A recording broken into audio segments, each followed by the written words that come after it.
Hey, everybody, how you doing? Well, that's good. Welcome to PHLY Flyers. My name is Bill Matz. I'm your director of fun and games for the afternoon. Joining me today, it's Philadelphia's #1 hockey beat writer, Charlie O'Connor. And Chuck, it appears as if it has happened. Rick Tocchet is the Flyers head coach. Is that what, I mean, we're hearing all sorts of reports in the last few hours, minutes, that it's almost done. It's basically there, might be announced in the next few hours or days. And then right before we go live, we get a tweet from Ant Sanfilippo that the deal is done, 5 years, 25 mil. This is Rick Tocchet's the coach. That's what it seems like. Yeah, I actually, just before we went on air, I reported as well. Okay, there it is. I've heard from a team source that while the deal is not officially done yet, there's still some I's that need to be dotted, some T's that need to be crossed. It's going to happen. He's the guy. So Rick Tocchet, unsurprisingly, is going to be the Flyers' next head coach, barring some sort of like last minute doesn't get over the finish line type of issue. But those essentially never happen. I wouldn't be surprised if this gets announced in a couple hours. Seems like it's very close. I haven't heard numbers yet, but the numbers that Anthony reported, that sounds about right. That you know, it seems like it was going to take over $4 million a year to get him. 5 years, $5 million a year. It's a big contract for a coach. It's one of the most lucrative contracts that a coach will have in the NHL. And it speaks to, as we talked about it over the last few days, weeks, even months, just how high people around the league view Rick Tocchet as a head coach. But yes, Rick Tocchet does appear to be the choice, and I would expect the official announcement to come pretty soon. Maybe not in the next like 10 minutes, but it's going to come. It is very courteous of this team to consistently break news as we're going live. Really cuts down on my workload. It drives our producers insane because we have to do a bunch of stuff like as we're going live. But hey, that's that's live entertainment, I guess.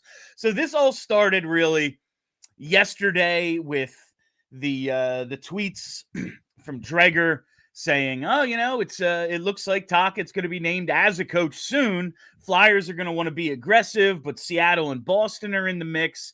And then we got last night from John Buccigross, just a picture of Tocchet on Twitter and hashtag Let's Go Flyers.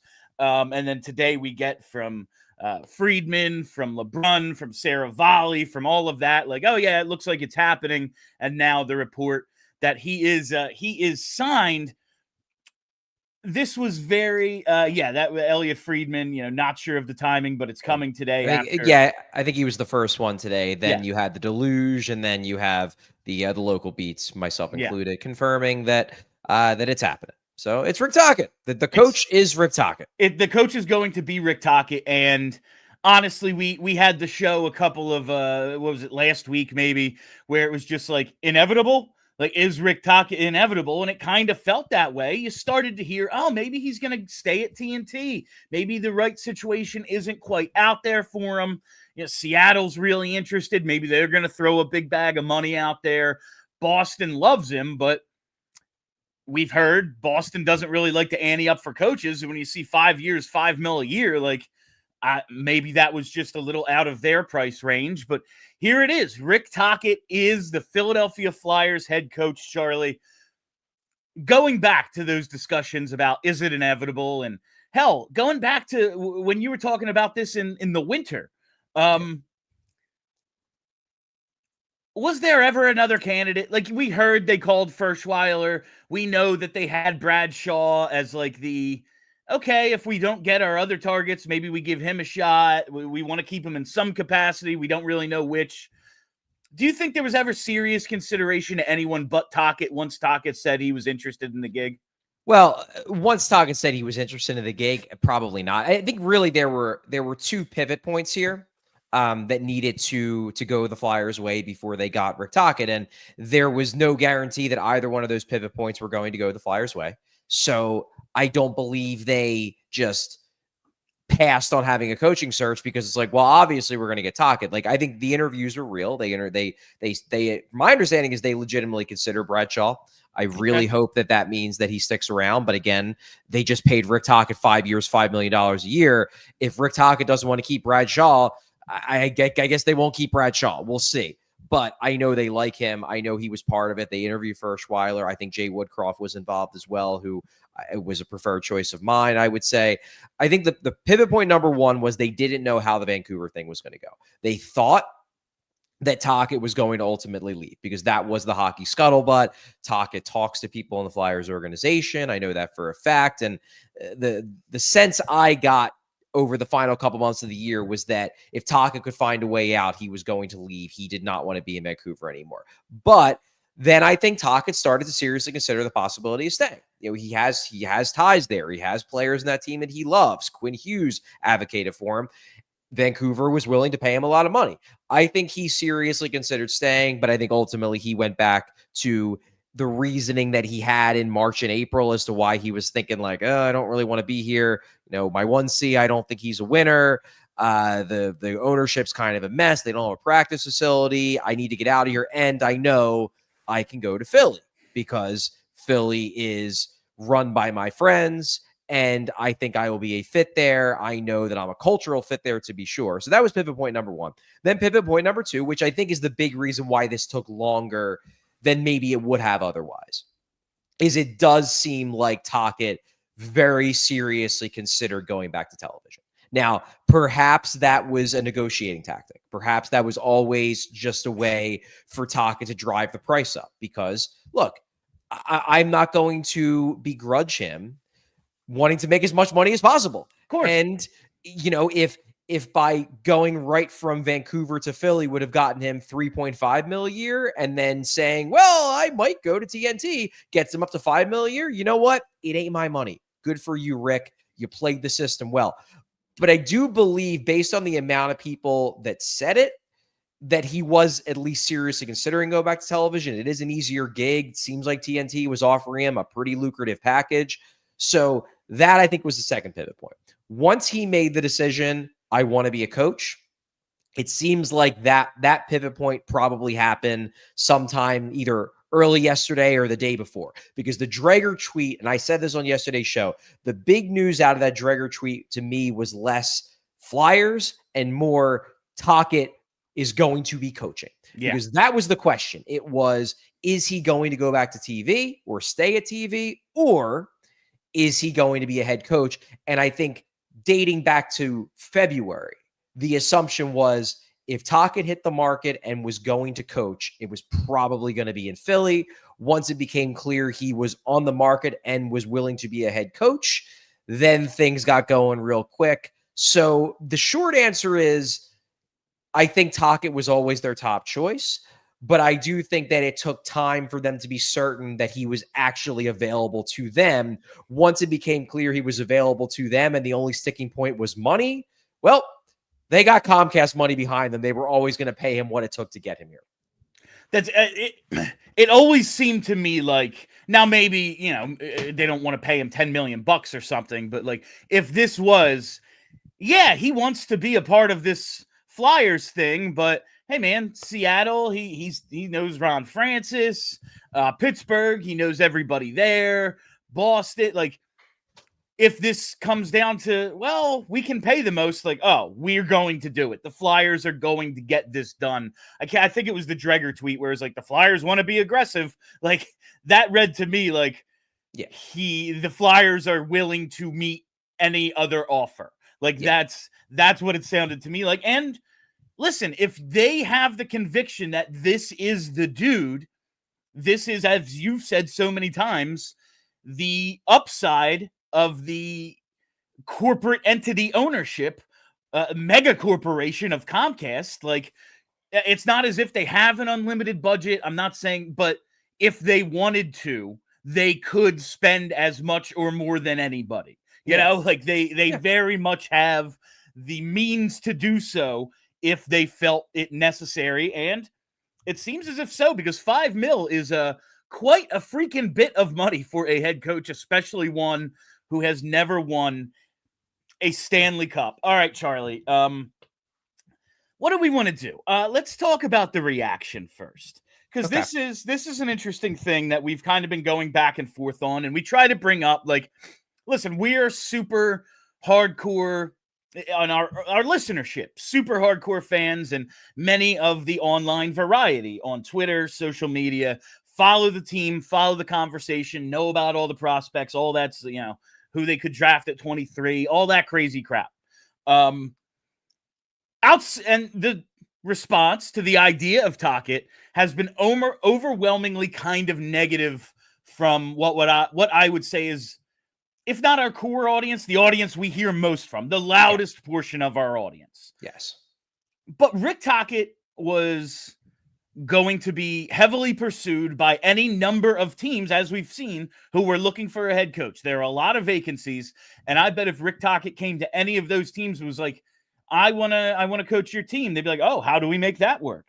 He was going to be highly sought after.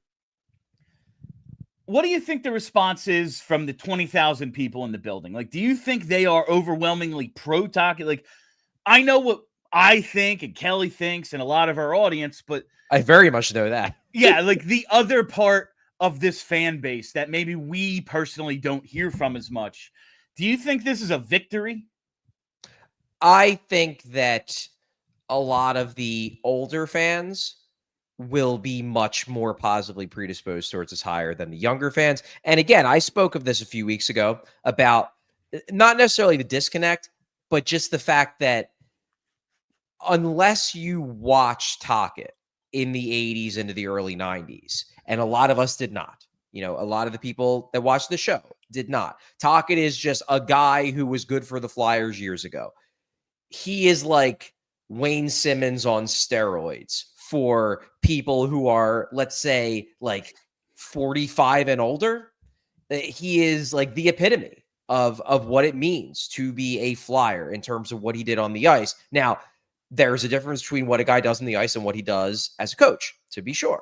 I mean, Bill Barber is still thought of very highly as a player, you know, as one of the best players in Flyers history. I don't think most people look super fondly back on his tenure as head coach. But I do think that the people who are positively predisposed towards Tocchet because they loved him as a player are probably going to be way more open to the idea of him also being a great coach than the people who, quite frankly, are not old enough to have developed ties and developed a sense of affection for Tocchet by watching him do all the cool things on the ice for a long period of time wearing the orange and black. So I do think the older generation, while not universal, maybe there will be some people who, I mean, we don't have just young people watching the show. We have a lot of older people, and I've talked to older people who were met on Tocchet.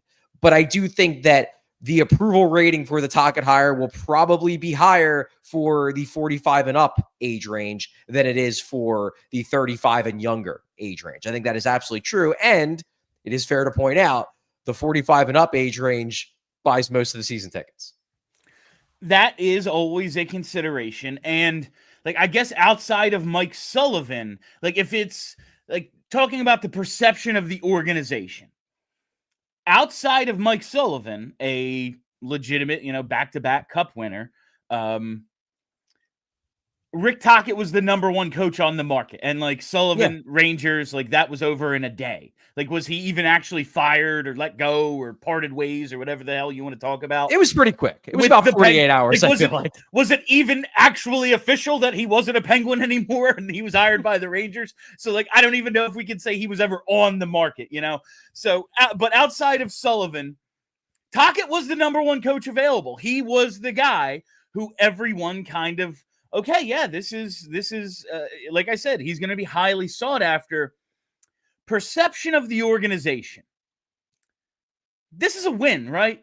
Like for Danny Briere and Keith Jones, especially Dan Hilferty, like the fact that basically the number one coach actually available chose you when his options weren't just Pittsburgh or Phil. Like it was a lot of teams with openings. Also, I could just go take it easy and wait, till November of like, say he goes to TNT. He doesn't even have to wait a year. Like he can wait till November when teams start freaking out next year and a really good team goes, this ain't working. We need a new coach. And suddenly he's, the new Craig Berube taking over a team that's underachieving, and he gets to maybe pump them up a little, and suddenly, oh, wow, I'm in a great situation because I took over a team that was supposed to be good. Like, he could have waited for that as well. This is kind of a win for the Flyers organization in terms of perception, like in the hockey world, right? I would say in the hockey world, absolutely. Yeah. It absolutely is. Now, it probably doesn't feel that way to fans who didn't want Rick Tocchet as head coach, but as the drum I've been beating really since the end of the season, really since the John Tortorella firing about Rick Tocchet is, and I know people scoff at it, but again, it's just the truth. In the hockey world, Rick Tocchet is viewed extremely highly. He is admired, he is respected, and he is viewed as a top-tier coaching candidate. So yes, getting Rick Tocchet. Now, granted, people in the hockey world will also be like, well, the Flyers obviously had an advantage because he's a Flyer, he's in their Hall of Fame, he knows all the guys. That is true, and that will be brought up. But it is 100% true that Rick Tocchet was viewed as one of the top candidates, and the Flyers got him, it appears to be, whether he's signed on all the dotted lines, whether they're still running it through some lawyers. I don't know exactly where they are in the process, but it does appear it's going to be done. They have gotten Rick Tocchet to sign on the line that is dotted. They have. And in the hockey world, that does make them look good, I believe, especially when talking about an organization that maybe there has been a perception over the last few years, maybe even like the last 6, 7, 8 years, that has become a second tier organization in terms of getting people that other teams want to.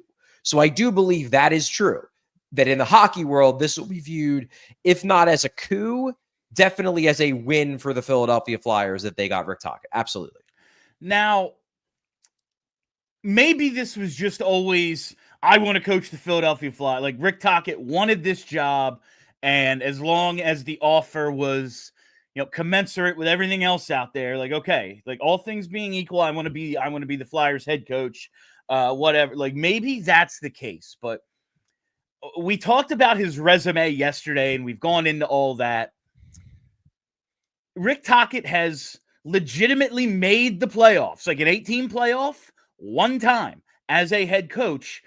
He lost in 7 in the second round with Vancouver to Edmonton. That's it. I gotta believe the highest sought-after coach on the market wants to have a team that can win, because you can be a franchise legend all you want. If the team doesn't win, you're getting fired like sooner than later. You have to know that if you're Rick Tocchet, and I can't imagine he wants to coach a team that's like, oh yeah, we're like 2 years away from the playoffs, 3 years away from the playoffs. Like, okay, that's half my contract. Half of my contract, I'm going to be outside looking in again. When I see Tocchet hired, and like he accepts this job, he wants this job, I think they must have laid out a plan for him, because as Elliot Friedman said on 32 Thoughts on Monday, he's interviewing teams as much as teams are interviewing him. There has to be a pretty dramatic expectation of improvement over the next year or two for him to want this job. Well, I agree with that. What I will say is I don't think that's anything new. Let me put it this way. I don't think the Flyers have adjusted their timeline to accommodate Rick Tocchet. No. I just think this clarifies what their timeline always has been. Now, the way I've always read their view of how this thing is going to get going. Next year, look, I think they want to be better. Danny Briere went out there in his exit interview and said, we're moving into a stage where we're going to make some additions. So they want to be better than they were this year. They do. And I think as long as they address the goaltending at least a bit, maybe get a center, I think they will be. Now, I don't necessarily think they're going to be a playoff team, but I think their expectation was always take a step back. Took the step back this year. We'll take a step forward next year. The plan has always been that the summer of 2026, that offseason, when they get all the dead money off the cap, that's when it's go time. That's when they go out and they add in free agency. That's when they go out and maybe get a big expensive piece via trade, something like that. That's when they hit the gas pedal. And I don't think it's that difficult to imagine that Rick Tocchet would be on board with a strategy like that, where it's like, okay, year one, Yeah, that's the end of the rebuild. But also, Tocchet's going to be implementing his system. There's probably going to be some growing pains. You don't necessarily maybe even want the pressure of being expected to win right out of the gate, because as a coach, it takes some time to get your feet wet and to figure out what you have and what you don't have and what you need to do, what you shouldn't do. So year one, I still believe, is going to be that, if we make it as a bubble team, great. But if not, we're not going to say it's a disappointment. It's a major disappointment that we didn't make the playoffs. Year two, which is the 2026-2027 season, that I think is when Tocchet expects the team to take the leap.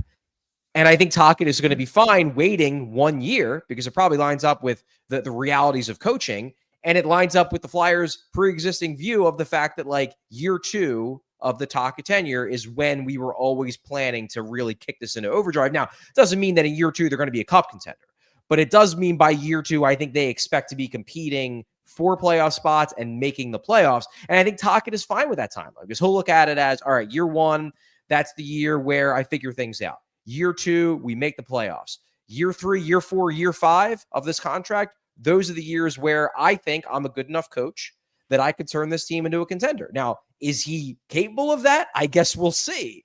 But I do think that the contract that he signed and picking the Flyers, it does line up with what already was the plan for the Flyers. The only way it wouldn't is if Tocchet just wants to join a cup contender right off the bat. But I think the fact that he signed a 5-year contract tells you that he's fine waiting a year or two. Yeah, that makes sense. I'm just sitting here thinking of different possibilities. Just wonder if they're going to be a little more aggressive than we're expecting this offseason. We can talk about that in a second, but first we have to take a quick break to hear from our sponsors. Got to lead things off today with our friends at Lucy Nicotine. That's right. It is our friends at Lucy. What is Lucy? Lucy is 100% pure nicotine, always tobacco-free. Lucy breakers and pouches, well, they're pretty freaking good. I have been a proponent of this product for a while. What are the breakers? Lucy breakers are nicotine pouches with an extra surprise. Each pouch holds a capsule that can be broken open to release extra flavor and hydration. Whatever your flavor, I highly recommend the espresso, the apple ice, but I'm a wintergreen guy myself. I love the wintergreen. Regardless of what you're into, you got to set yourself up with a subscription and have Lucy delivered straight to your door. So let's level up your nicotine routine with Lucy. Go to lucy.co/PHLY and use promo code PHLY to get 20% off your first order. Lucy is a 30-day refund policy if you change your mind. Again, that's lucy.co/PHLY and use code PHLY to get 20% off.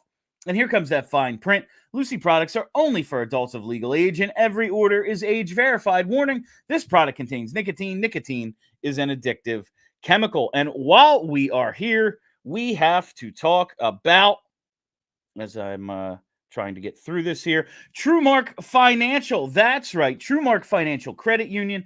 If you're working from home, it's time to stop calling plays from the couch. You see what we have going on in here. I got a pretty nice work area, but it wasn't always this way. It's something you have to, it's a project, right? It's a project that you're thinking, it takes some time. It's not just right away. So we've done shows from the couch. I've done shows from the basement until I could finally, build something up in here and have it looking nice. Well, you don't have to wait any longer, because you can get a HELOC Select from TrueMark Financial and tap into your home's equity and finally upgrade that home office, build out a better space, or just finish the projects you've been putting off. With the HELOC Select, you get a great low rate, flexible access. You can pull your funds all at once or only when you need them. Lower rates than most personal loans, and no penalties if you pay it off early. Visit TrueMark.com/PHLY to apply and turn your work from home game into a winning play. Terms and conditions apply. Visit TrueMark.com/HELOC for details. Federally insured by the NCUA, equal opportunity lender, NMLS number 404938. So, Charlie, do you think Yeah, we've said, okay, they probably want to steady things out, maybe get a stopgap center, obviously try to figure out goaltending a little bit, at least for the here and now, while we await Bjarnason and Zavragan.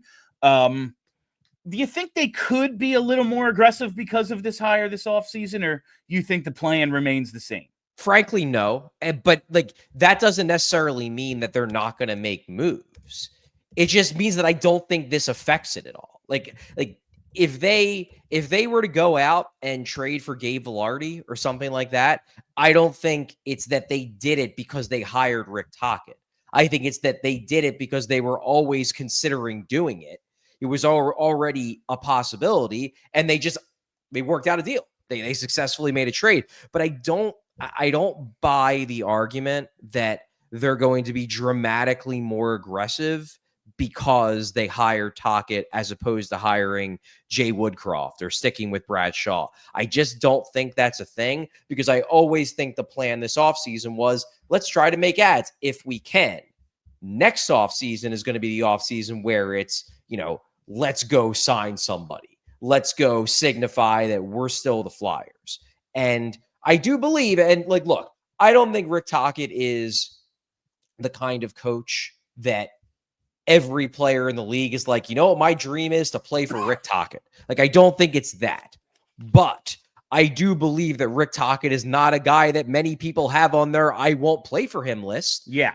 He's got pedigree, as much as Kelly and you dismiss it. He has won the Jack Adams. That is a thing. Star players like him. They do. And star players talk to other star players around the league. They hang out at all-star games. Some of them are actually legitimately good friends besides that. And this definitely puts them in the mix to get those guys in a way that having John Tortorella as your head coach did not, or at least made it less likely that you were going to convince one of the big name guys to waive a no trade clause or sign a big money long-term deal with you. Tocchet is, while viewed as, a bit of a throwback old school type coach in terms of the mentality of what he wants in hockey players, he is not viewed as a taskmaster the way that Torts is. He is viewed more than not. He is viewed as a player's coach, a guy who players like to play for. And I do think that was part of it. I think they were never going to hire a coach. Not that there were that many out there, but they were never going to hire a coach right after Tortorella who also ran the risk of them not being able to tap into free agency and the trade market the way that they ran the risk of that being a problem if they kept John Tortorella. It was always going to be a guy who was respected around the league and who did not come with the baggage and the potential negatives of players just not wanting to play for him that Tortorella had. Tocchet is certainly a guy who top players will not cross out the Flyers on their list because they don't want to play for. Tocchet is respected around the league, and he's viewed as a player's coach overall. Yeah, that's we've talked about, I think because of the way he played the game, like I said, 92, 93, 109 points, 252 penalty minutes.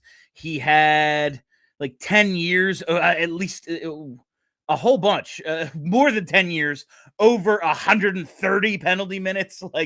Because of the way he played the game, I think he may unfairly get put in that that John Tortorella category, but it's not that way personality-wise. Now, I do want to talk about his style of coaching in a little bit, but personality-wise, despite him just looking like someone you don't want to mess with, I don't think he's nearly as, like you said, the sort of taskmaster that that John Tortorella or coaches of that ilk are viewed as. And someone on Twitter last night put out okay, sell me on Rick Tocchet. And listen, everyone knows I am not. This wasn't my preferred outcome, but here we are. I think the best argument you can make for Rick Tocchet is Quinn Hughes loves him. Sidney Crosby loves him. That's it. Right there. I don't know why. I don't know what it is. I don't know the man. I don't know those two.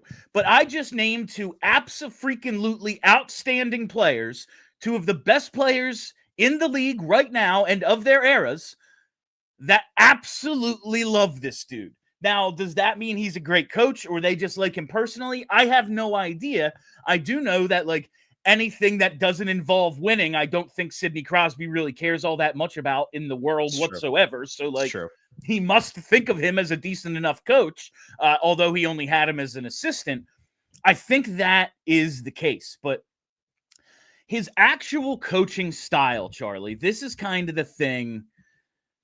This is kind of the thing that I think is scaring a lot of fans.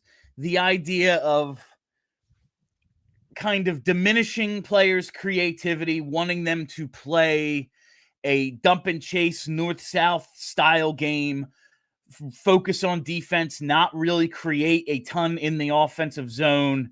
What do you make of that assessment? Well, there's absolutely truth to it, and a friend of the pod, Jason Martinez, did go on, an extensive, I would say, diatribe against this, saying like you can't criticize Tochet's system without actually talking about a system. He did a really good job talking about the nature of the neutral zone forecheck that he uses, the offensive zone forecheck, the defensive zone structure. He went into a lot of great hockey details. Definitely recommend that. He did that on Flyers Daily, I think, back in late April, and then he linked it yesterday on Twitter. Definitely worth a listen. It's good stuff. But the concept of dump and chase versus a controlled entry, more attack with possession, attack off the rush type style, it is system oriented. Like it's a byproduct of the systems you play, but it's more about philosophy. And like, for example, a lot of the technical tactics that Rick Tocchet apparently espouses, according to Jason Martinez, who I'm sure has done a ton of tape standing on this, are very similar to the tactics John Tortorella espoused, especially after he changed. Like John Tortorella's Flyers, they basically played a 2-1-2 in the offensive zone, an aggressive 2-1-2 forecheck. They played a lot of 1-2-2 in the neutral zone, and they played They played zone defense in the defensive zone. So functionally a lot of what Rick Tocchet teams do. The difference comes in the mentality and the overarching philosophy. John Tortorella very clearly tweaked the Flyers system going into the 2023-2024 season to facilitate counterattacks off the rush and to accept more east-west passing, entering the zone to facilitate more controlled entries. That was something he allowed because he wanted to foster a more skilled-oriented environment. We all remember the comment about we're preparing for the Mad Russian here. That was intentional. And while I have some issues with the way Tortorella's punitive measures of coaching may have de-incentivized overall skill play on the part of some players, I think overall the results were the Flyers generated about a 50% controlled entry rate 2 straight seasons, which is a pretty solid distribution of dump-ins to controlled entries.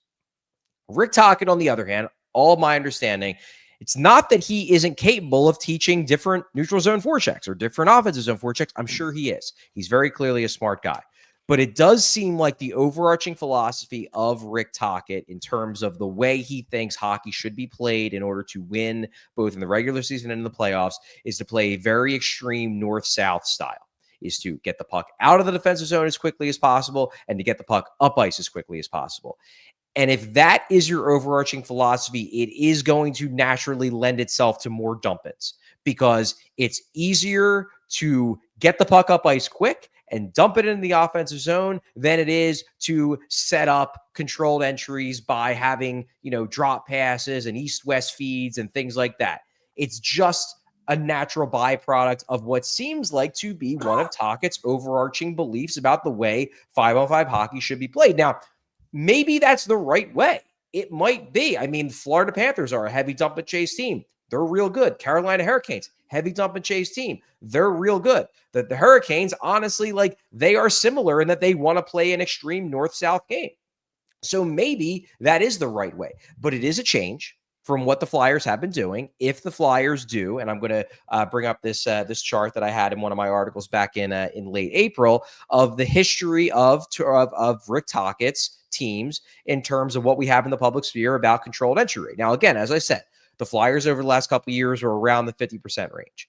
These are the numbers that we have in the public sphere Not all 82 games. This is from Corey Schneider's tracking at the All Three Zones project. But looking at this, there is a trend. You have 43.9% in 2017, 2018, 45.3% 2019, 2018, 2019. Then jumps to 51% in 1920 with Arizona. That's interesting. We don't have enough data in 2020, 2021 because it was the weird pandemic year. Then with Vancouver, and again, this is a skilled team, 43.3% in the Jack Adams year, 41.4% this past year. Does that mean that the Flyers are destined to be a dump and chase heavy team? No, it doesn't. Maybe he will adjust, and maybe he will decide that this team with its personnel is better suited to be a controlled entry team, and he doesn't want to rock the boat on what John Tortorella did over the last couple of years to improve the team at 5-on-5. But the preponderance of evidence tells you that Tocchet's philosophy and his stylistic inclinations as a coach tend to lead to a team that plays a lot of dump and chase. And the issue potentially with that is that Tocchet's teams haven't scored a lot of goals. They haven't. You look at their goals scored rankings going back to the Tampa days. There's only been 1 year that his teams have ranked above 23rd in goals, total goals. And that was the 2023-2024 season with Vancouver when they had the crazy high shooting percentage. So generally speaking, and again, you can make the argument this is about skill and not about tactics, that maybe the right team could execute Tocchet's tactics and still score a lot of goals. But it is true that historically, Tocchet's teams, when he coaches the full season, they are pretty low scoring. The only exception being the year when everyone shot the lights out in Vancouver. And I think everyone can agree that's probably not something to bet on continuing to happen, to have like the second highest shooting percentage over the last 10 years as a team. All right. So along these lines, I talked to our pal Petey today, Steve Peters, over at PHNX, one of our contributors here at All City.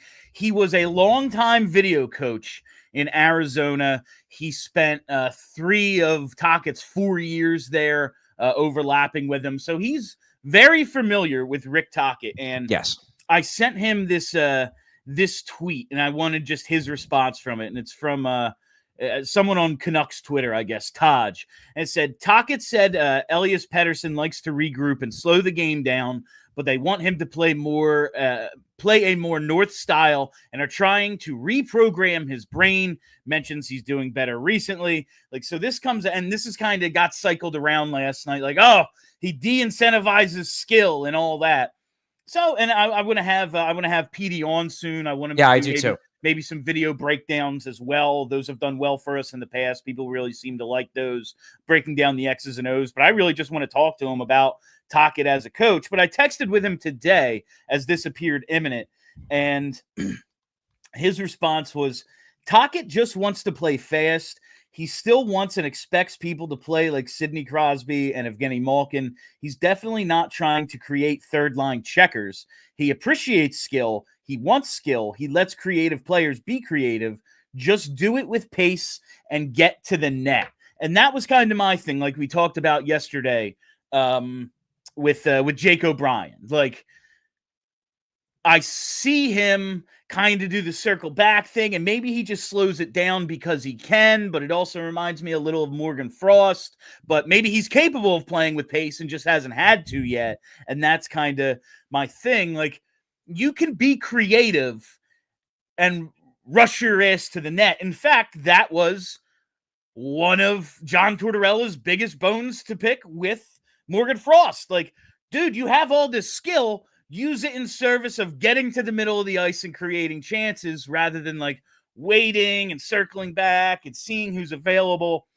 That kind of, depending on the definition here, this kind of doesn't seem maybe as bad as it sounds when you just hear he wants to reprogram his brain because he's a skill player and we don't want that. Like, it does kind of sound like there's a little bit more nuance to that. There absolutely is more nuance. There's always more nuance. Sure. And I think probably what's going on here with Tocchet is, because you spoke to it, Petey said, and I trust Petey, number one, because he's a really, really smart hockey mind, but number two, because he directly worked under Rick Tocchet. Yeah. So he's probably heard these things directly from Rick Tocchet on multiple occasions. Tocchet's view is you can play with skill, you can be creative, but you got to do it fast. The issue with that that you can run into, and probably part of the reason why his teams tend to have high dump and chase rates, is because if you are really skilled, you can do the things that allow you to create controlled entries and do it really fast because you are a hyper skilled superstar. Most players, however, do not have the ability to probably generate controlled entries regularly at a pace that would satisfy Rick Tocchet. So therefore, they all have to kind of resort to the, well, I guess I better just play extreme north-south dump and chase because I can't do those things fast enough to satisfy Tocchet. Now, that probably helps to explain why Sidney Crosby is like, yeah, he lets me do whatever I want because, Sidney Crosby is one of the best players in the world. He can do everything fast. He's incredible. He's one of the best players of all time. Probably plays into why Quinn Hughes liked playing for Rick Tocchet because, he's one of the best skaters in hockey, incredibly skilled with the puck. He can play north, south, and hyper skilled at the same time. But there are a lot of other guys who probably can't. And those are the guys that probably under Tocchet get pushed into the extreme dump and chase mold. Now, might that be best for them? Tocchet would probably say it is. I do worry a little bit that some skilled guys who maybe don't quite meet the Crosby, Quinn Hughes, Phil Kessel range of high-end skill might not be a great fit for the extreme north-south style because they might not be as creative as those guys, but they're still creative enough that they can play a controlled entry game and be better at that than they would at an extreme north-south dump and chase game. That is one of my concerns about Tocchet, to be sure. But I do totally agree. There's a lot of nuance there, which is why we're talking it through. All right. Before we wrap up today's first part of this conversation, we're going to be doing a lot of Tocchet today and into the rest of the week and all that. We have to take another quick break. Got to talk to you about Ashley Furniture because at Ashley, it's on. You got to shop the Memorial Day sale at Ashley because you can save $100 off of every $1,000 you spend, plus get amazing savings on outdoor furniture and so much more. But that's not all. You can get 60-month special financing and have your furniture delivered locally for free. There ain't nothing better than free shipping. Plus, with your qualifying purchase, you get a free gift and you can save on top brand mattresses and get that free local delivery, setup, and removal all at Ashley, South Jersey, and Philadelphia. So visit ashleyfurniture.com for more information. Financing with approved credit, minimum purchase required. Some exclusions may apply. See store for details. And listen, once you get all that new furniture, you're probably going to want something new to put it all on, right? Well, that's where our friends at Empire Today come in. I've been telling you for months now how great Empire Today is, how they are the place for new flooring. And why is that? It's because it's not some big box store where you're just walking around looking for help. You got to haul everything home yourself. You figure, oh, I can do this, and then you can't. Now you're looking for a contractor. Well, Empire Today, it's nothing like that because they have flooring experts. Their people live and breathe flooring, and you don't have to go to them. The flooring experts at Empire bring the showroom right to your home so you can pick the right flooring and the right colors for your space in your space. See how it looks with your new furniture from Ashley in your house, up against all the colors and everything. And you get the precise measurements taken and have all your questions answered so there are no surprises. It's just not like you and your roommate, you and your spouse, whatever it is, taking the measurements, going, pretty close. Yeah, we'll just go and see and figure it out. They are taking the precise measurements and figuring it all out for you. And with Empire Today, you get clear, upfront, and all-inclusive pricing. Plus, you can schedule installation as soon as the next day. So schedule a free in-home estimate today because some things are just better at home. And PHLY listeners can receive a $350 discount when using promo code PHLY. You heard that right. A $350 discount with code PHLY. Restrictions apply. Visit empiretoday.com/PHLY for full details. All right, before we get back on the Tocchet conversation, and we absolutely should, this is a Rick Tocchet show, understandably. I see we have a lot of viewers. Let's boost that like count. I don't know. Spike. I don't know what it is because we're on StreamYard and we don't have the easy see. But whatever it is, we can go higher because we got a lot of viewers today watching us break down the big news of the day, the Rick Tocchet hiring. So let's boost those like counts even higher. If you object to Rick Tocchet as the head coach, tell us by hitting the like button. If you love Rick Tocchet, well, guess what? That's real easy. Hit the like button. Whatever it is, hit the freaking like button, damn it. All right. You did mention here in the outline, which I found interesting, there's some similarities between the way Tocchet, at least his teams have played in Arizona and Vancouver, to the way Alain Vigneault did play. And I got to tell you, while it ultimately failed, that team wasn't boring. Like, that first Vigneault team was not a boring team, even though we kind of, like, look at they don't score, it's dump and chase, it's going to be this boring style, and that might end up being the case. Those teams were pretty fun to watch, no? When they were playing well, they were. In that 2019-2020 season, they certainly were. Now, when I say those teams, I mean the season after, they were very much not fun to watch. That one team, I mean, not those teams. But I do think that Vigneault's team in that really good 2019-2020 season, that was an extreme dump and chase team that played a very north-south game. Now, they were maybe a little bit more interested in generating clean exits than Tocchet's teams usually are. But I will say that Vigneault had the same belief of let's be a forecheck team. Let's get it on the forecheck. Let's grind them down. Let's cycle them. One thing that is exciting to me about the Tocchet hire, and he obviously won't be running this, but presumably his input will be valued, whether it's in terms of who they hire or whether it's in terms of what he actually says in meetings. Historically, Tocchet has done a good job coaching a power play. The Flyers obviously have had a really, really bad power play for not just last year, for quite a long time. Years, yeah. Maybe you can make up for some of the loss of offensive 5-on-5 if Tocchet can make a serious positive impact in terms of the power play finally looking even close to remotely competent. That, I think, is a reasonable hope. Charlie, I want to get to this last part, and apparently we have a ton of super chats, so we're going to have to start those early. Yeah, we're going to have to start those earlier than usual today. But the idea that this is a typical Flyers move, like we said yesterday, is this as simple as he Flyer, like he's not, again, sought after. It's not as if they, oh yeah, well, he played here, so we got to hire him, and that's like, this is his only option. That doesn't appear to be the case. No, it's not. Vancouver made a lucrative offer to bring him back. Other teams quite interested in Rick Tocchet. But there is an element of this, like, he Flyer. Like, I asked at the beginning of the show, do you even think there were other serious candidates? I'm not going to say that there weren't, and Tocchet may have been, outside of Sullivan, again, the number one coach available. Do you think he's number one on their list if he's not, like, in the Flyers Hall of Fame? It's a really good question. What I'll say is that I don't know if, like, the Flyers Hall of Fame element plays a major role. I do think the fact that he is someone they know yes, plays a big role. Because as I've been saying for weeks, like, he is viewed very highly in hockey circles. When you meet Tocchet and you talk to Tocchet, you invariably think he's smart and good at his job.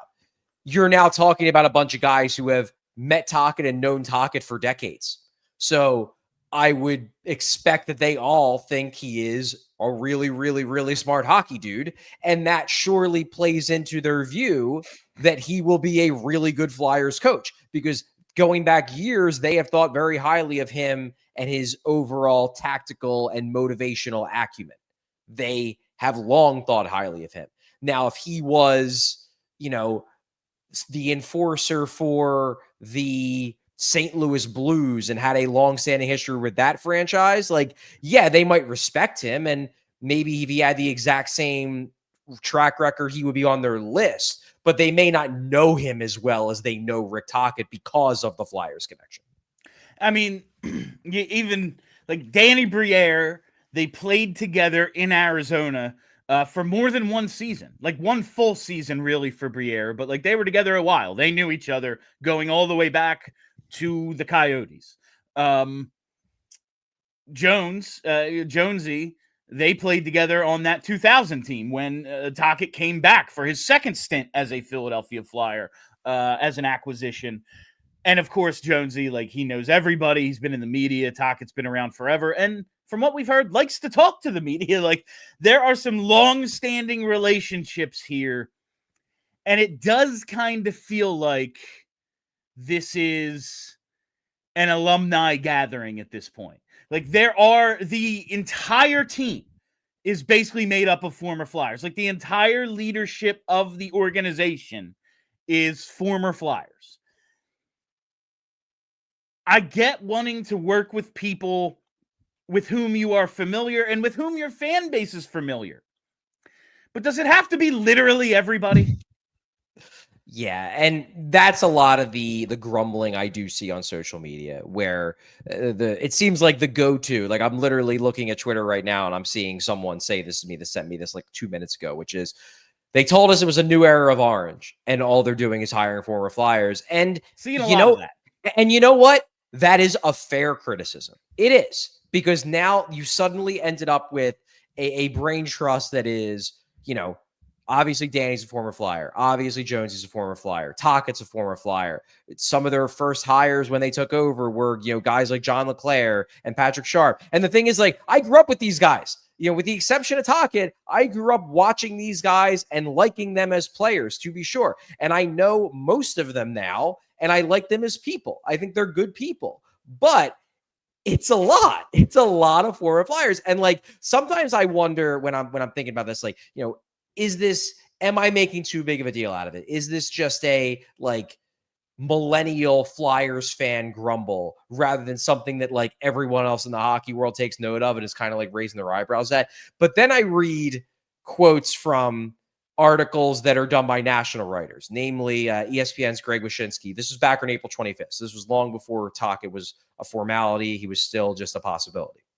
And the quote in the Flyers section was, this is from a source. Now, I don't know who the source is. Maybe it's, someone just like me, but it's presumably someone in the game working for a team involved in hockey. And the quote was, how many former Flyers do you need around the organization? And at what point do you go, this is now looking like an alumni group that is running this team? The source was quoted by Wyshynski as saying, yes, that is true. It very much now does look like, you basically just replaced the Broad Street Bullies running the organization with the 90s and 2000s Flyers running the organization. Now, I can't say there's a certainty that won't work. Maybe they build a really good team, but it does very much have the feel of meet the new boss, same as the old boss kind of thing. And I get the critique because it is so glaring. And frankly, like, they did it to themselves. Like, they chose this. So you make your bed, you're going to have to deal with some criticism for it. Yeah, and we'll certainly get more into that as the conversation moves along. But now it's time for Super Chats. So, Bree, let's see the first of the Super Chats. And we lead it off with Borfus. Does Shaw stay or does Rick bring his boys in? Yeah, I don't know. Like, this is something where I don't want to speculate on it because I just don't know. I'll obviously be doing some reporting on this over the next couple of days when we have the press conference. I'm sure Bradshaw and Danny Briere, Danny Briere and Rick Tocchet will be asked directly about that. They might have an answer, they might not. I hope that he comes back because I think that's the right move. I hope that Tocchet doesn't take a no, I'm only hiring my people kind of thing. But if he does, I guess what I'll say is this. If Bradshaw is not part of this coaching staff, that will tell us something about how much power Rick Tocchet had, both in this negotiation and how much power he will have in the new power structure. Because I do believe the Flyers would like to keep Bradshaw. And if he is not part of the coaching staff, it's because Rick Tocchet didn't want him as part of the coaching staff. And that will tell you that Rick Tocchet has a fair amount of power. I mean, you just look at the circumstances surrounding all of the other assistants getting let go outside of the goalie coach, and Bradshaw being one, a candidate, and two, a dude they want to keep around. Like, yeah, if he's not back in some capacity, that does tell you a little bit about the power dynamic here. Yeah. All right, let's see this next super chat. I know we have a ton today from Jacob Moore. Don't love the move. Feels like Danny and Jonesy pigeonholed themselves into the hire without expanding the search to other candidates. Also, check on Kelly, please. Yeah, we're gonna have to send a wellness check over to Kelly's place. But I guess like it was just never going to be the type of candidate that I wanted. But that's always my problem with this situation. Maybe Rick Tocchet's the answer. Maybe he's the best coach for the job, just like maybe Danny Briere is the best GM in hockey, and we just don't know it yet. Maybe Jonesy should be running the league, and we're lucky to have him running the organization. It's just like you kind of got to get lucky for that to be the case because you've pre-shrunk your pool based on, did he play here? Oh, is he part of the family? Do we know him? Like, what if Sergei Fedorov or Jay Pandolfo or someone we've never freaking heard of from Sweden is the best damn coach to ever live? And they're just never going to get an interview because they didn't go here. Yeah. Yeah. I mean, it's a legitimate concern, to be sure. I will say, I will push back on one thing that our super chatter said. I don't think they pigeonholed themselves because I do think they interviewed other people. I think Bradshaw was a legitimate candidate, although I do believe that in retrospect, he probably was like the fallback candidate if Tocchet didn't leave television or didn't leave Vancouver. That seems to make sense to me. But they interviewed other people. I believe Jay Woodcroft was involved. I think they apparently interviewed PHLY. I never heard it, but it was reported by a reputable enough source that I assume it did happen. I called him. Yeah, I believe Jay McKee was involved. They did interview people. Yeah. So it's not like they put themselves in a position where they could only hire Rick Tocchet. But I do believe they entered this process with the opinion that Rick Tocchet was their number one choice. And they got their number one choice. Now we just find out they're right to have him as their number one choice. All right. Let's see this next one here from Andy Kitswetter. Quinn Hughes likes Rick Tocchet. Quinn also wants to be closer to his brothers. What city is close to New Jersey? Look, that would be amazing. The thing is like, why would he look, he clearly does love playing for Rick Tocchet. The thing he probably would love to do more is to actually play with his brothers. Like when Vancouver's general manager is coming out and saying, basically, yeah, we want to keep Quinn. I know he wants to play with his brothers. Maybe we can get them to come here. Yeah. Kind of sounds like there's an expiration date on Quinn out there. Maybe we can get all three. Hey, man, maybe it's doable. But if he's coming east to play near his brothers, I don't think he wants to just get close. That's all I'm saying. I would guess that, maybe it puts the Flyers at least higher on his list, but I imagine that New Jersey, if he leaves Vancouver, is circled, starred, and that is the one. That is the one on his list where I guess if they just don't have the money, then playing for Rick Tocchet sounds cool, but then maybe he'll just stay in Vancouver. 6 and what else for Luke and Jack? All right. Next super chat here from Brennan Murphy. Unpopular opinion, but I think Tocchet will be loved in Philly and by the players. I think a certain section of the fan base is predisposed to love Rick Tocchet. And hey, listen, I liked him as a player, even in just 2000. I remember a fight he had against Scott Stevens. Rick Tocchet rules as a player. And he might end up being a great coach. I just don't believe there is a shred of evidence to that. We'll see. We will see. So Brennan, I will say, number one, I do think he will be liked by the vast majority of his players. It seems like the only guys that he doesn't click with are guys that he just doesn't feel like have that competitive fire. And I feel like Tortorella has kind of weeded out all those guys already. So I suspect He will be popular with his players. He has the reputation of being a player's coach. As for whether he'll be loved in Philly, like, number one, he's already loved in Philly by a lot of people. Number two, I absolutely could see a world where a lot of people come around on Tocchet for this reason. It seems like the more direct interactions you have with Tocchet, the more you love him. Like, there's a reason why everybody in hockey thinks he's great, because they talk to him all the friggin' time because he loves to talk. Well, guess what? All fans are going to be seeing now a lot of Rick Tocchet talking. And it would not shock me if the more people hear directly from Rick Tocchet rather than like Rick Tocchet, the entity, the concept.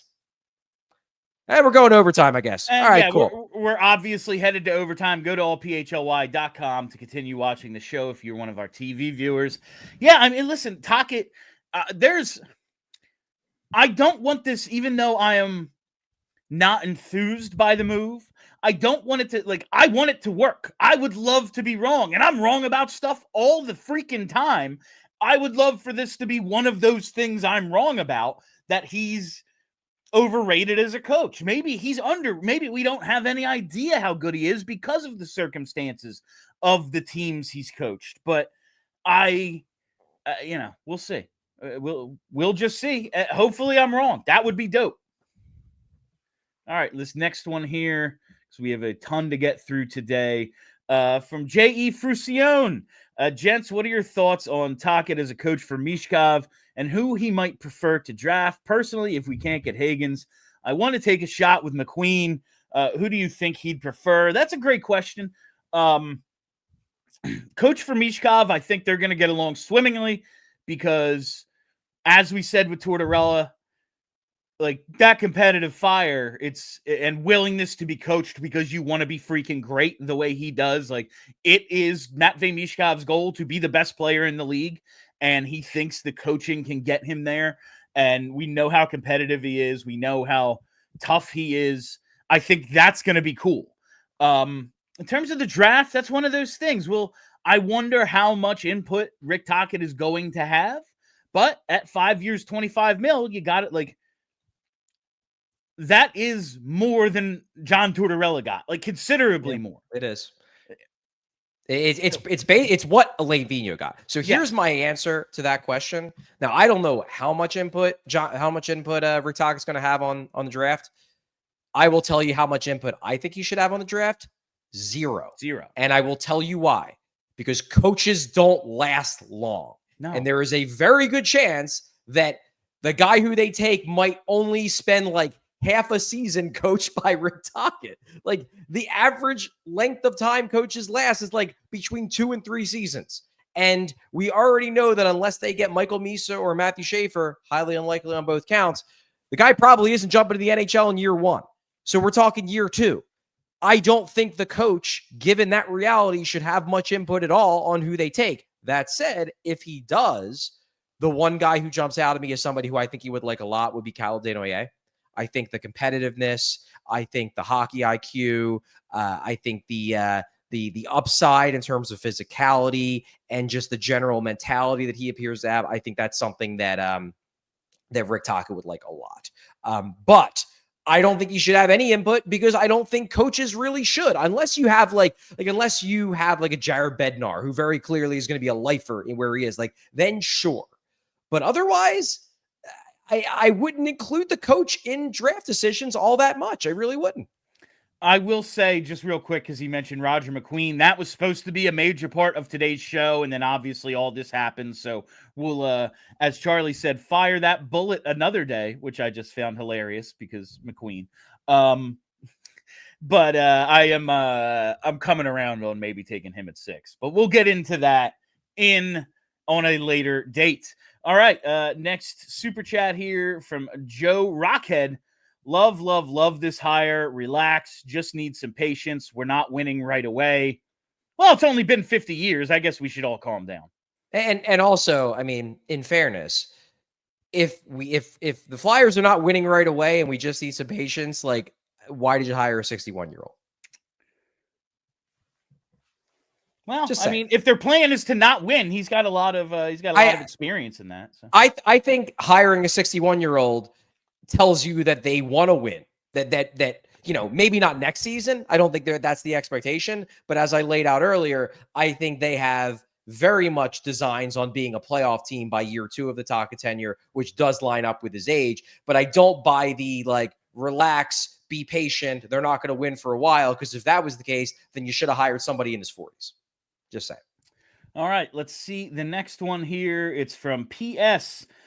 We didn't want Quenneville, and we knew Sullivan wasn't coming. Shaw may stay on staff. Let's see if any of the other candidates even get hired. Let's go Flyers.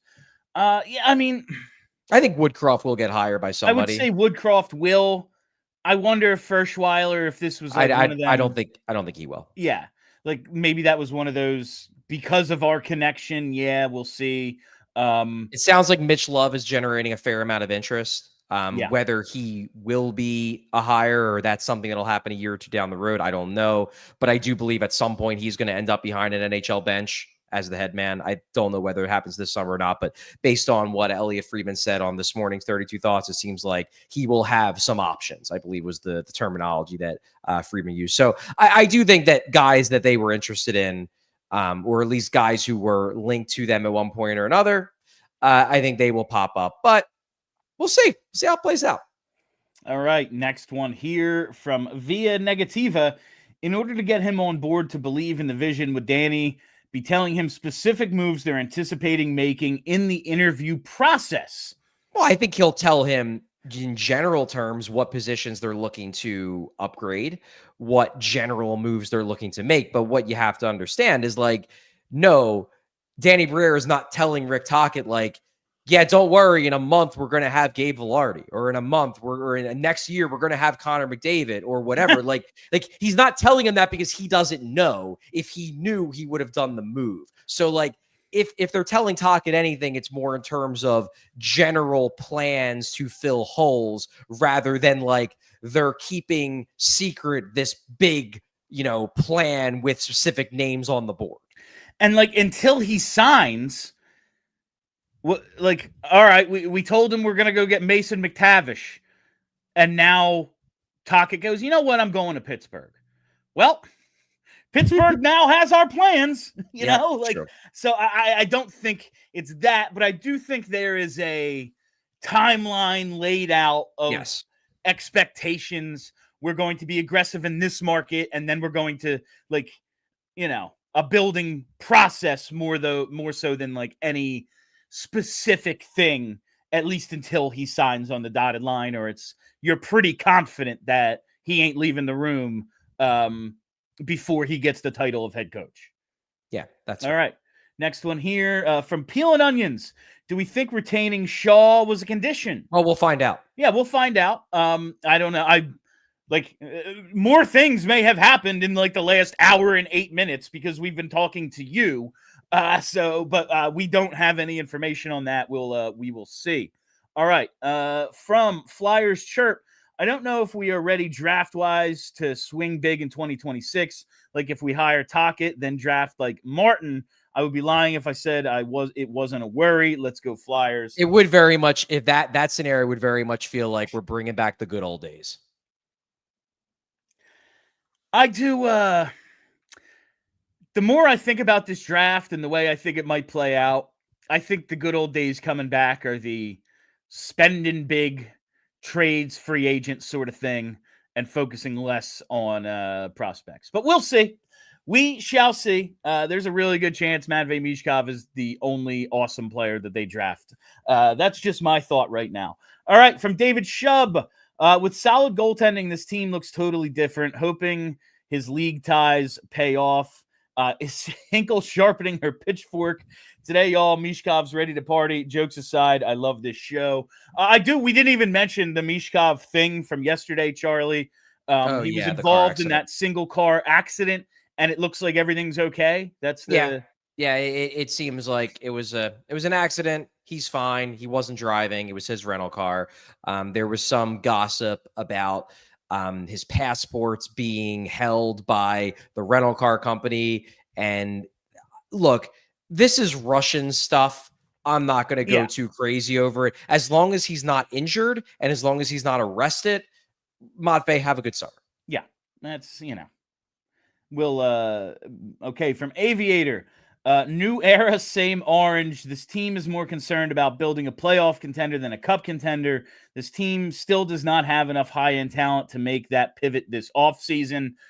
My thing about that is they're going to go buy it. Like, whether it's in trades, offer sheets, free agency, whatever, I think it's not going to be a draft-heavy process from here. I would wonder if 6 is in play, but we have plenty of time to speculate that. Yeah, I think you may have talked yourself into something that isn't going to happen. Not talked myself into. I think it's a low end possibility, but just like as we go through each of these draft prospects, and again, we didn't get to McQueen today because the Flyers have a new coach. As we go through this, though, there's not a franchise. There ain't going to be a franchise-changing player on the board at 6. If that's the case, try to go get one somewhere else. Like, that's all. Well, I guess I disagree with the idea. Like, there's not a guaranteed franchise-changing player at 6. That doesn't mean that there isn't a franchise-changing player at 6. No.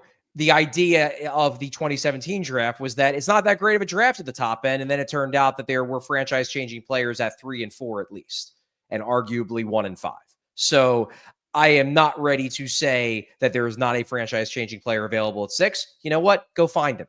Go find him. And also going back to the super chat, I think you're misconstruing what they're going to do. The pivot, the true pivot, is not going to happen until next offseason. This offseason, you are not going to see them. You might see them pivot to try to get a bit better, but I don't think you're going to see them pivot to try to, playoffs or bust. If that happens, it's going to happen in 2026, not 2025. All right, let's get through some more of these here. From Linden49, glad we have our coach. Now let's get a stud at 6. It would be great. This is a box checked. Like, this is taken care of now. We can stop talking about potential candidates, stop talking about the possibility of Tocchet. It's done, and that's good, I guess. And now focus shifts to the draft and what they can do once the new league year starts. Yeah. All right. From E-Holes, is Roger or Lightning the better McQueen? Having never seen the Cars movies, I probably have to go Roger there. I'm going to go Lightning because Lightning is going to actually race. Just saying. Fair enough. All right. From Via Negativa, any highly prized / available power play coaches out there? Charlie kind of spoke to that. Like, Rick Tocchet has coached good power plays. Who his assistants will be remains to be seen. I have no idea who the best power play coaches in the NHL are, though. This is a question where it's like, I apologize that I don't have an infinite wealth of hockey knowledge, but I don't have a full understanding of like who the hottest power play coaches in hockey are. I'm sorry, I just don't. All right. From JH, what up, JH? Oh hell, just waking up and seeing the news. There goes my optimism. At least we can move on to the Mishkov scandal now. It doesn't seem like much of a scandal. It really doesn't. We'll find out details in the coming days, but I feel like we would have heard something concrete if there was anything there. He's not hurt. He's not arrested. I'm feeling pretty decent about it. From Kyle O, this episode has me excited about the team's future. Well, I'm glad. I'm glad some people can take some positivity out of a thing that at least 2/3 of the usual panel weren't all that excited about happening. But I do think like we've kind of swung too far the other way on Tocchet. Like, while I think he is overrated as a coach, I don't think he stinks. Like, I don't think this is a disaster by any means. I just am like, I don't get why he commands a salary on par with guys who have resumes that blow his away. That's all. That's fair. From the DA Flyers, man. Tocchet is the 4th ex-Flyer to be head coach in the last 25 years, and John Stevens barely counts. Not sure if that's a lot or not. In fairness, it's been a bit. Like, they've gone a decent amount of time because a lot of those were in that, Ed Snyder era of the realm where they were changing coaches every year. Last Flyers head coach who played for the Flyers was Craig Berube. So it's been a bit, which I believe is like a decade ago. So it's been a while. So I feel like it's a little misleading to be like 4 in the last 25 years when, like, 3 of them were in the first 15. Yeah.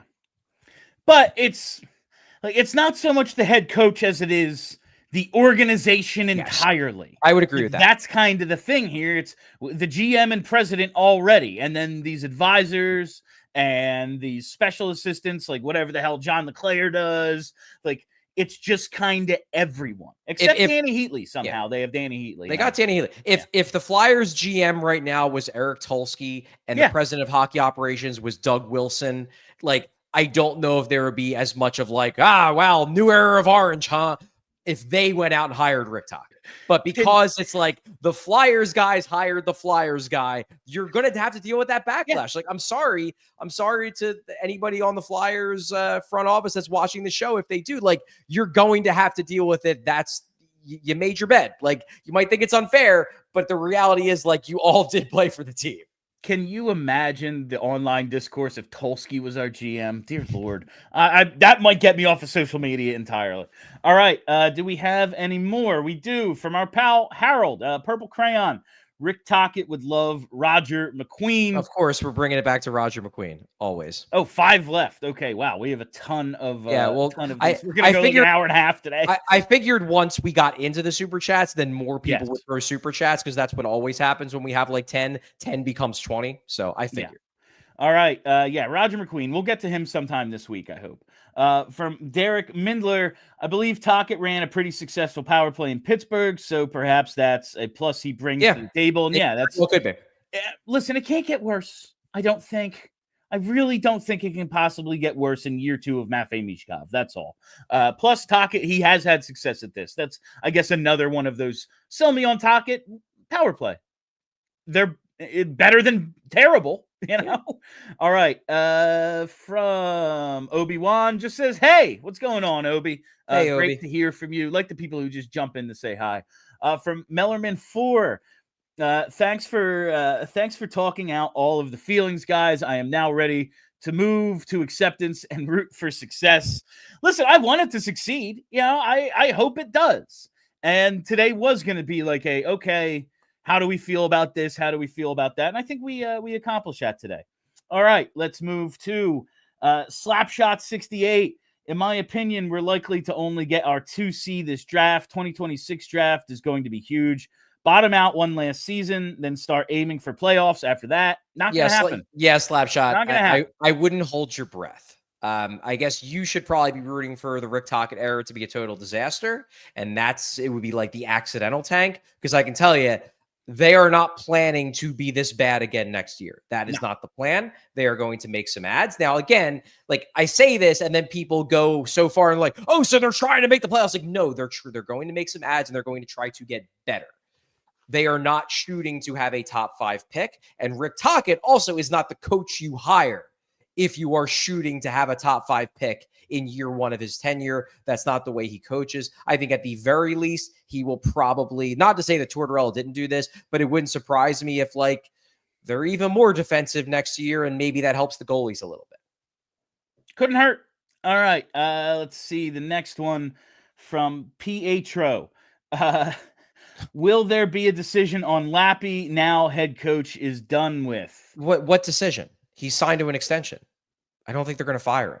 Yeah, I would be surprised. I know that like Lappy is one of the, guys that everyone that watches the show seems to hate, but like they like him. I think he's going to stay the AHL coach, gang.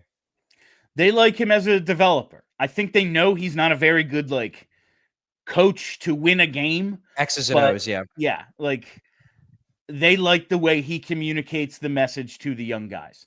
All right, next one here from JH, sending happy thoughts to Kelly and cash to PHLY. Well, we appreciate both of those, JH. Thank you very much. And from Mr. Twitzer, does Tocchet have a rope? Torts had a rope.